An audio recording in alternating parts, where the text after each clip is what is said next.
mag-subscribe na. Ha ha ha. Ano mga puging lamig? Ready na ba kayo bukas? Bakit Bert? Anong meron? Si Panot tulog pa yata. Hindi mo ba alam na first day of school natin tomorrow? Basta ako, ready na yung bagong bili ng nanay na lunchbox ko. Ako naman ay nakapandukot ng bagong damit at sapatos. Hindi ka pa rin nagbabago, Mando. Basta ako bukas, liligawan ko teacher natin. Pero bago ang lahat, mabuti pa'y magpapagupit muna tayo kay Mang Nestor. Para naman gumandang lalaki tayo. Sige, maganda yan, Robert. Matagal ko na rin gustong magpatabas ng buhok eh. Oh, Kims? Shut up, kalbo. May pa-Kims-Kims ka pa dyan eh. Hindi na yan pwede gugupitin ang buhok mo. Bakit naman? Bakit? Kasi kalbo ka. Hahaha. Wow ka talaga, Robert. Shut up. At least, alam ko sa sarili ko, pogi ako. Mabuti ulok, sarili mo lang nakaintindi. Of course, why not? Ano? Papawis tayo dito? Haha, joke lang yun. Ayos-ayos ka dyan. Oh mga batang amog, anot? Napapad kayo dito sa shop ko. Magpapagupit daw po si Ulok, Mang Teryo. Abay, may gugupitin pa ba sa batang yan? Grabe ka, Robert. Nasalay kasi namin ang pagiging kalbo. Pero ayos lang yan, Tutoy. Ang mahalaga, mabuti kang tao. Hindi totoo yung kasabihan na basta kalbo, masamang tao. Mukha ka nga lang tae. Ay, grabe yun. Sino ba talaga sa inyo ang magpapagupit?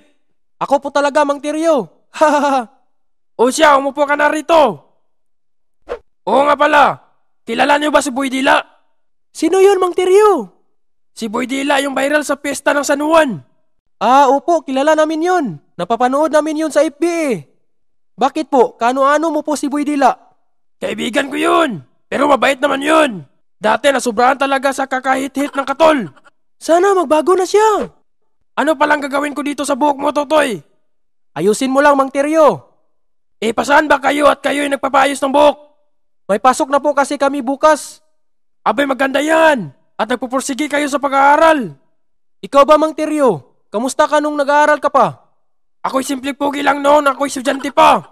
Ang kaso'y palagi akong pinatalsik sa aking school. Bakit naman po? Pag kasi may guro at kaklase akong maganda, ihinalikan ko agad.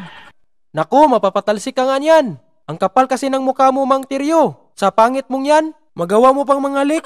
Parehas pala tayo, Mang Teryo. Eh, simpleng pogi lang. Baka simpleng kalbo. Sisimulan ko na ayusin ang buhok mo, Totoy. Sige po, Mang Teryo. Alam nyo kasi mga bata, matagal na ako manggugupit. Halos 2 dekada na. Idi 2 dekada na rin bang dumikit yung itlog mo sa mga customer mo? Ay sorry, nakalimutan ko, Totoy. A few moments later.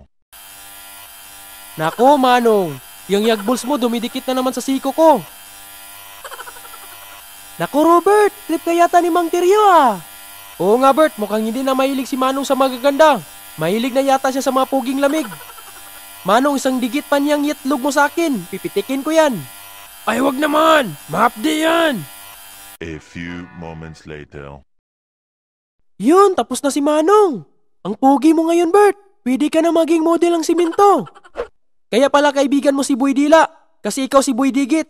Pero ayos tong pagkakadali mo sa buhok ko. 50 pesos lang yan, Toy. Utang mo na, Manong. Ay, hindi pwede. Wala na ako pambili ng skincare ko. Takbo, mga kupal. Okay lang yan. Wala na akong utang sa tatay mo. Hahaha. Kamusta na ba kayo? Ready na ba kayo pumasok? Hindi nga ako nakatulog eh. Magdamag akong gising. Magkano baon nyo? 5 pesos lang binigay sa akin eh. Sa akin nga, dos. Pinagbalot lang ako ni nanay ng nilagang saging. Ako nang walang baon eh, kahit maski piso. Ikaw ba, Mando? Magkano baon mo? 1,000 pesos lang eh. Putik, saan galing yan? Sa wallet ni tatay, kinuha ko. Maasahan ka talaga. At dahil dyan, may pangmerienda na tayo. Tara, pumasok na tayo. Dito ba seksyon natin? Oo, kalbo. Oo, Kims.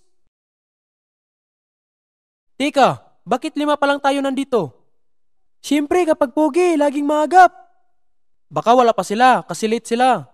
Kapag dumating ng mga kaklase natin, kukunin ko mga baon nila.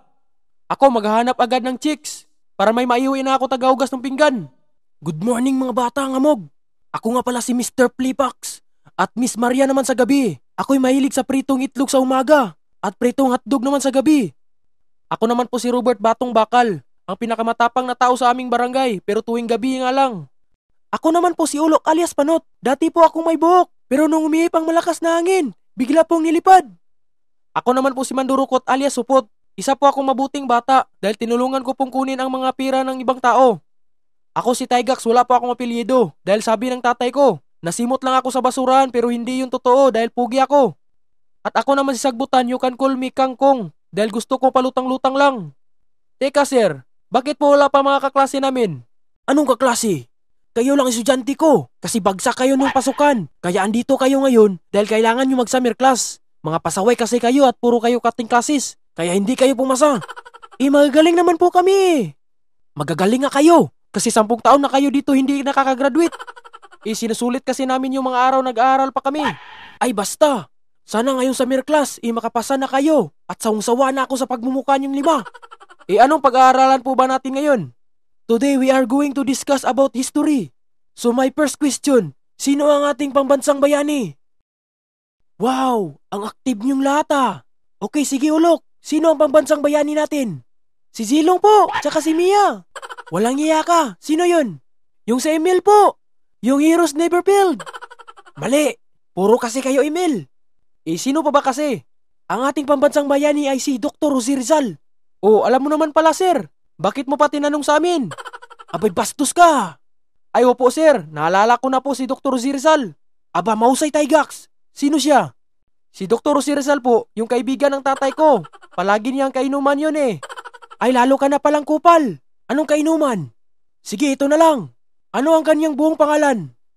Sige Robert, try mo sagutin. Baka sakaling tumama ka.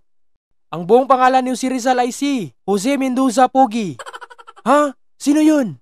Yung kapitbahay po namin.